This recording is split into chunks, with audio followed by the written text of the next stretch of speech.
अस्सलाम वालेकुम। अबरार रशीद आपकी खिदमत में हाजिर है।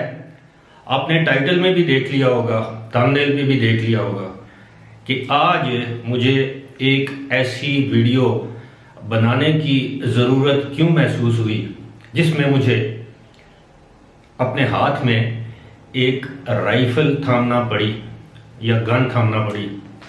और राइफ़ल ये है, ये आप देख रहे हैं ये। और पाकिस्तान में ये राइफ़ल अक्सर लोग इसको कंफ्यूज कर देते हैं क्लैशनिकोव से, लेकिन ऐसा नहीं है।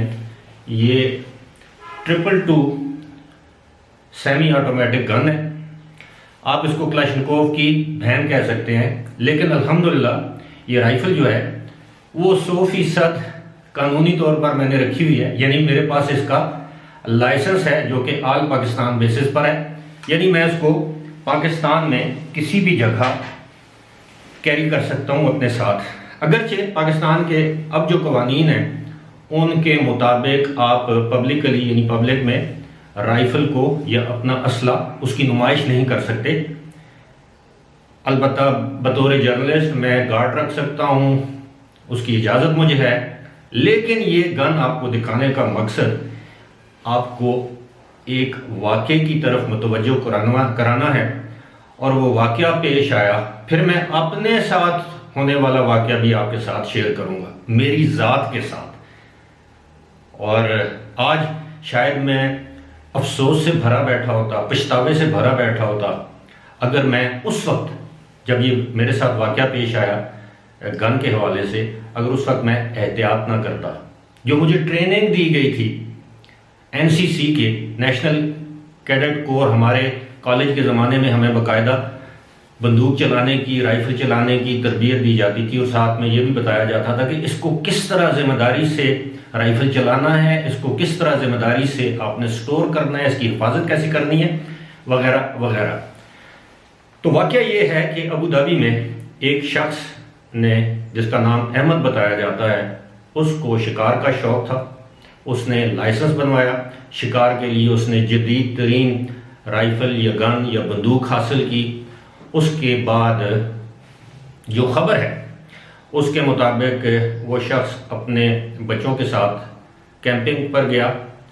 यानी अपने बच्चों के साथ, अपने भाई के बच्चों के साथ वो कैंपिंग पर गए। उससे पहले उसने अपने बेटे के लिए भी शिकारी लिबास खरीदा, अपने लिए भी खरीदा, बेटे की और अपनी बंदूक के साथ तस्वीरें बनाई और अपनी बीवी पर गन पॉइंट की। बीवी नाराज़ हुई, उसने कहा कि ये गन खाली है। बहरहाल ये कैंपिंग पर चले गए, वहाँ पर इन्होंने तस्वीरें वगैरह उतरवाई। जब शाम का वक्त हुआ तो उसका टेलीफोन आ गया, अहमद नामी जो शख्स है। तो इस दौरान वो टेलीफोन सुनने साइड पे हुआ तो उसको फायर की आवाज़ आई। और जब उसने गाड़ी के पीछे जाकर देखा तो उसका 9 साल का बेटा उसी के भतीजे जो खुद कम उम्र है उसके हाथों गन चलने से इंतहाई शदीद जख्मी हो गया, जो कि अस्पताल जाते हुए दम तोड़ गया। और जब उसने देखा कि वो जिस बच्चे से हादसाती तौर पर गन चली है वो रो रहा है, चीख रहा है, चिल्ला रहा है, जो होना था वो तो हो चुका। अब इसमें 2 बातें हैं। एक तो ये कि उसने गन ऐसी जगह पर क्यों रखी जहां पर बच्चे पहुंच सकते, यानी बच्चों की पहुंच से दूर उसने वो अपनी बंदूक क्यों नहीं रखी। और दूसरी बात यह है कि अगर बंदूक उसने रखी थी तो बंदूक लोडेड क्यों थी।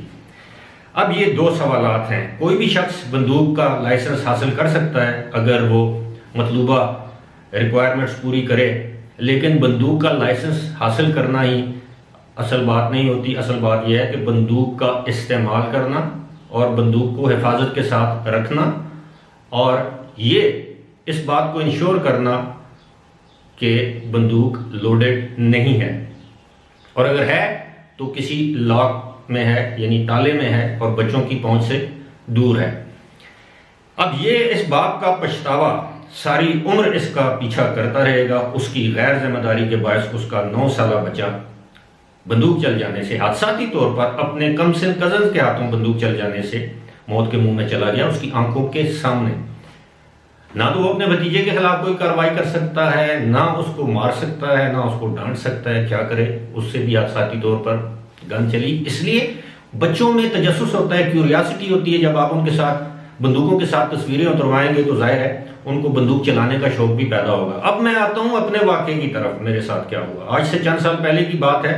यही गन जो अभी मैंने आपको दिखाई है, मैं अपने बेडरूम में अपने बच्चों को ये गन दिखा रहा था और मैं उनको बता रहा था कि देखें ये बंदूक है मेरे हाथ में, इसको कैसे चलाते हैं, कैसे इसको हैंडल करते हैं वगैरह। चूंकि बच्चे थे, तजस्सुस था, तो मैंने कहा ऐसा ना हो कि ये खुद अपने हाथ में लेकर इसको इस्तेमाल करने की कोशिश करें। तो बहरहाल मैंने इसको, हालांकि मेरे उसके मुताबिक ये बंदूक, इसका मैगजीन नहीं था, ये खाली थी, यहाँ पर इसका मैगजीन लगता है।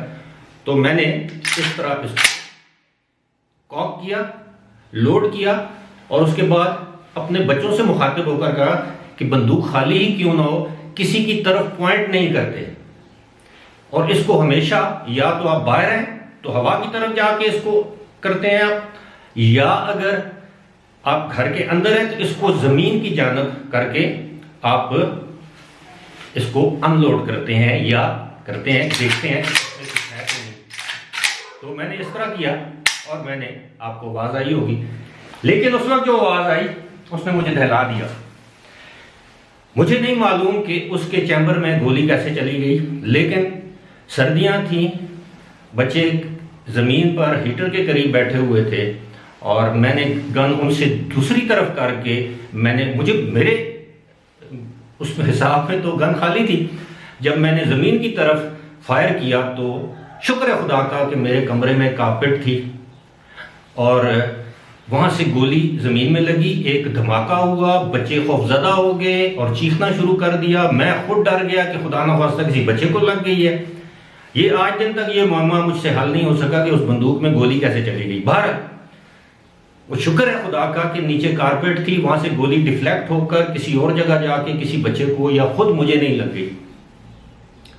अब ये सारा वाकया सुनाने का मतलब या मकसद ये है कि मुझे नहीं मालूम था, जो अपने बच्चों को गन हैंडलिंग सिखा रहा था कि कैसे करनी है, कैसे क्या ये वो। मैंने आपको बताया कि ये मेरी लाइसेंस गन है और ये हम लोगों की मजबूरी है जिन इलाकों में हम रहते हैं। मैंने आपको पहले भी बता रखा है कि जिस इलाके में रहता हूँ वो एक वीरान सा इलाका है। आप ये समझ लें जंगल में रहता हूँ, दाएं बाएं एक जंगल ही है, कोई गेट नहीं है, कोई इस तरह का मामला नहीं है जिस तरह के शहरों में होता है। अगरचे मैं शहर के नवाब में रहता हूँ, ऐसा भी नहीं है कि मैं बिल्कुल ही किसी पहाड़ी मुकाम पर जंगल में रहता हूँ। लेकिन अगर उस दिन मैं गन किसी बच्चे की जान पॉइंट कर देता तो आज पछतावे, रिग्रेट्स और दुख मेरा पीछा कर रहे होते और क्या पता है आज मेरी क्या हालत होती।